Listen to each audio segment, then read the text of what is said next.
जहाँ भी मैं जा रहा हूँ उन लोगों को यह लगता है कि मेरा गार्जियन आए हैं, मेरा अभिभावक हैं, मेरा शिक्षक हैं। समाज के अंतिम पायदान व्यक्ति तक के जो दूर जाकर शिक्षण संस्थान शिक्षा प्राप्त नहीं किया, यहाँ गरीबों के लिए यह शिक्षा केंद्र वरदान साबित हुई। मेरे समझ से कम 25-30 हज़ार नियोजित शिक्षक में, बिहार पुलिस में, होमगार्ड में, मैंने ऊंचे से पद लेकर के नीचे पद तक कम से कम हमारा 50,000 जो ये सभी छात्र आपसे पढ़ करके आज कामयाब हुए हैं। अच्छा, एक चीज़ें मैं आपसे पूछना चाहूँगा। चूंकि कहलगांव में सदानंद सिंह की बहुत दिनों तक तूती बोलती रही, कांग्रेस की तूती बोलती रही। अब उनके गुजर जाने के बाद, स्वर्गवास होने के बाद उनके बेटे नहीं हैं, अब जदयू में चले गए हैं। उत्तराधिकारी की जब बात होती है तो पिछले दिनों हमने यहाँ के एक संभावित प्रत्याशियों का जब इंटरव्यू किया था तो उन्होंने घोषणा किया कि मैं वास्तविक रूप से उत्तराधिकारी हूँ। चूँकि आप बहुत दिनों तक कहलगांव में प्रखंड अध्यक्ष या उपाध्यक्ष के तौर पर रहें और आपकी नज़दीकी सदानंद सिंह से बहुत मानी जाती है, लेकिन जातीय समीकरण में आप कमज़ोर पड़ जाते हैं, लेकिन लोकप्रियता के मामले में कहते हैं कि आप आगे हो जाते हैं। तो ये तमाम जो एक उधेड़ बुन वाला माहौल है आपके लिए, आप खुद को कैसे देख पाते हैं इन पूरी परिस्थिति में? सारे लोग कह रहे थे कि आप स्थानीय हैं, यहाँ के धरती पुत्र हैं, बाहरी और पैराशूट से आकर के कोई जाति का हो उसे स्वीकार यहाँ की जनता नहीं करेगी, और जनता के बल पर ही मुझे टिकट देने की बात हो रही है। अगर किसी को यह लगता है प्रत्याशी को कि जाति में नहीं कमज़ोर हैं तो वह भुलावे में नहीं रहे। हम जाति धर्म को लेकर के कभी नहीं चला है। कहलगांव विधानसभा सीट 2025 के लिए कांग्रेस के लिए कम से कम एक ऐसी सीट बनी हुई है जिसको हर सूरत में जीतना चाहती है। कहलगांव विधानसभा से चुनाव लड़ने वाले कांग्रेस प्रत्याशियों की सूची दिन प्रतिदिन लंबी होती जा रही है। उनमें एक नाम है शिक्षाविद और सामाजिक कार्यकर्ता डॉक्टर प्रदीप सिंह, जो जिला कांग्रेस कमेटी में शिक्षक प्रकोष्ठ के वर्तमान में अध्यक्ष भी हैं और तारल कॉलेज की बहुत ही लोकप्रिय प्रिंसिपल भी रहे थे। इनके क्या आधार हो सकते हैं संभावित उम्मीदवारों की कांग्रेस में, बातचीत करेंगे, तर्क समझेंगे और थोड़े से उन चीज़ों पर गहरे प्रकाश डालने की कोशिश करेंगे। सर, आप भी कांग्रेस की तरफ से संभावित उम्मीदवारों की सूची में हैं। चूँकि कांग्रेस तो हमेशा से यहाँ पर जीतती रही है, पिछला चुनाव भले हार गए हैं, लेकिन इस बार जो आप अपनी उम्मीदवारी कर रहे हैं कांग्रेस की तरफ से, आपका मजबूत आधार क्या मानते हैं जो कि कांग्रेस आप पर भरोसा करे और चुनाव लड़वाए 2025 में आपको? महाविद्यालय में चूँकि 40 वर्षों से मैं हूँ और 50,000 से 60,000 तक मेरा छात्र छात्रा इसी क्षेत्र में है, कहलगांव विधानसभा में। और कोई ऐसा पंचायत और गांव नहीं है। अभी 25 पंचायत मैंने भ्रमण किया है, माई बहन योजना और पेंशन योजना, हर घर झंडा कार्यक्रम को लेकर के 25 पंचायत मैंने भ्रमण कर चुका हूँ। वहाँ कोई भी जाति धर्म या धन बल का कोई मायने नहीं है। उन लोगों के समक्ष मैं एक ऐसा प्रत्याशी हूँ जो सब कह रहा है कि नहीं, आपको अगर प्रत्याशी प्रदेश कांग्रेस कमेटी से चयन करता है तो हम लोग जाति धर्म से ऊपर उठकर आपको यहाँ से विधानसभा भेजने का काम करेंगे। यह प्रतिज्ञा ले चुका है, सब संकल्पित है, सब सारे लोग, इसमें कोई जाति धर्म की बात नहीं है। अच्छा, इस बार जो कांग्रेस का टेम्परामेंट या स्ट्रेटेजी है टिकट बांटने को लेकर के, कहा जा रहा था कि जाति धर्म इन सबसे परे उठ करके उसकी लोकप्रियता और उसके द्वारा जो दिए गए टास्क हैं उसके आधार पर उम्मीदवारों का चयन होगा। तो उसका जो टास्क आपको मिला है उसके आधार पर क्या लगता है कि कांग्रेस जितना टास्क दिया है उसको पूरा कर पाए हैं और वो टास्क आपके लिए उम्मीदवारी की सूची को या फिर उसकी दावेदारी को मजबूती तरीके से वो कर पाने में सक्षम है या कोई कमी रह गई है? कोई कमी नहीं रह गई है। अभी तक जितना 7 बिंदु पर मांगी गई है, इसमें जब मैंने आवेदन किया और आवेदन करने के बाद जो मुझे दिया कि आपका आवेदन जमा हो गया है, आपको हर घर झंडा कार्यक्रम कम से कम 3,000 घर में झंडा कार्यक्रम करना है। मैंने 5,000 घरों में झंडा लगाने का काम किया। इसके बाद दिया कि इंस्टाग्राम पर 15,000 आपको ये पूरा करना है, फॉलोअर होना चाहिए। मैंने 25,000 इंस्टाग्राम पर पूरा करने का काम किया। फेसबुक पर दिया कि आप 25,000 पूरा कीजिए। हम 60,000 फॉलोवर मेरा हो गया फेसबुक पर।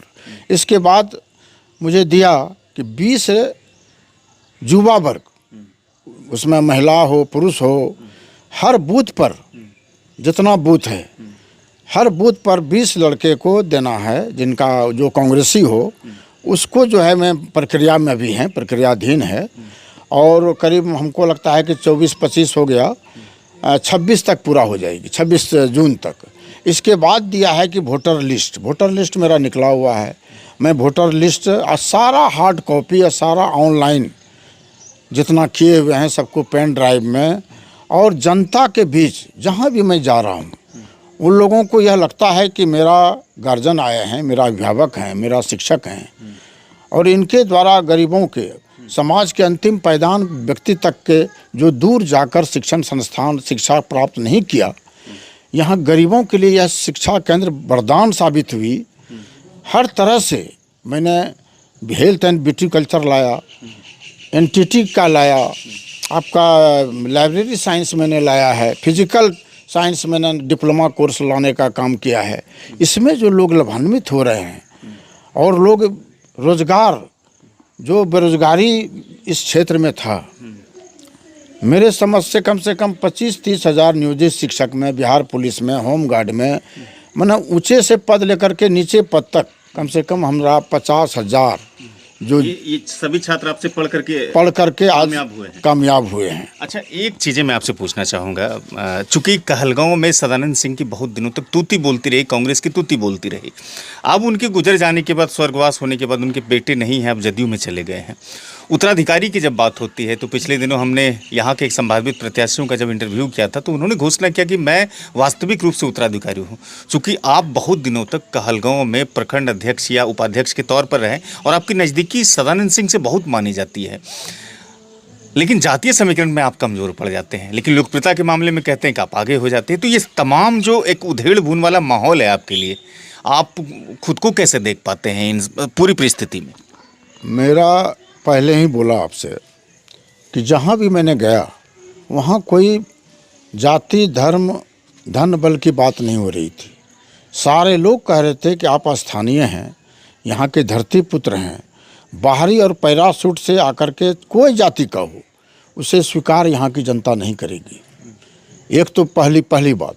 दूसरा बात क्या है कि हमारे संस्था से लाभान्वित छात्र और छात्राएँ इतनी संख्या में है कि वो जाति धर्म अगर हम करते तो ये कॉलेज में, संस्था में शोभा भी नहीं देती और संस्था में चलता भी नहीं, इस तरह की बात होती है।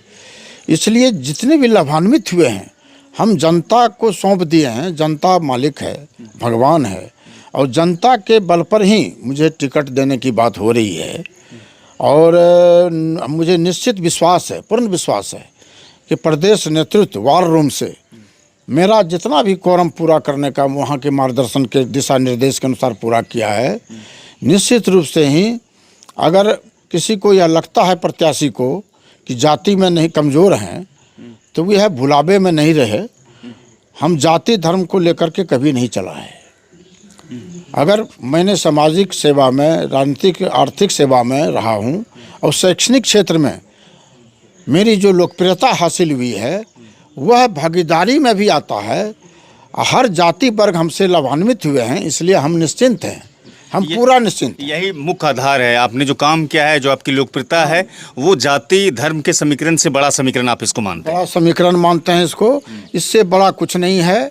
और अगर मुझे प्रत्याशी नेतृत्व बनाती है वहाँ से प्रदेश नेतृत्व के द्वारा, तो निश्चित रूप से हम उनके झोली में विजय पताका लहरा करके दे देंगे। और किसी प्रत्याशी के बारे में मैं आलोचना नहीं करूँगा। कोई प्रत्याशी अगर कांग्रेस के हैं और वो जाति धर्म की बात करते हैं तो वह जनता उसका निर्णय करेगी। चलिए सर, बहुत बहुत शुक्रिया, आपने समय दिया। सिटी टाइम्स के दर्शकों को बहुत शुक्रिया आपका। जी, आपका भी बहुत बहुत शुक्रिया।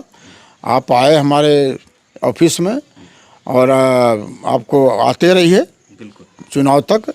आपको बहुत बहुत धन्यवाद। डॉक्टर प्रदीप सिंह थे, जो कांग्रेस से जुड़े हुए नेता हैं और इस वक्त संभावित कांग्रेस के उम्मीदवारों की सूची में शायद पहला नाम है। और कहते हैं कि हमारी लोकप्रियता जो है, लोकप्रियता के आधार पर हम किसी जातीय समीकरण को नहीं मानते, क्योंकि कांग्रेस परंपरागत सीट रही है कहलगांव की, और यहाँ से कांग्रेस ने कई कार्य किए हैं। इसलिए मुझे लगता है कि मेरे काम को देखते हुए कांग्रेस इस मर्तबा मुझे जिम्मेदारी देगी, यहाँ से चुनाव लड़ने का मौका भी मुझे देगी। इस वीडियो को लोगों तक पहुँचाइएगा।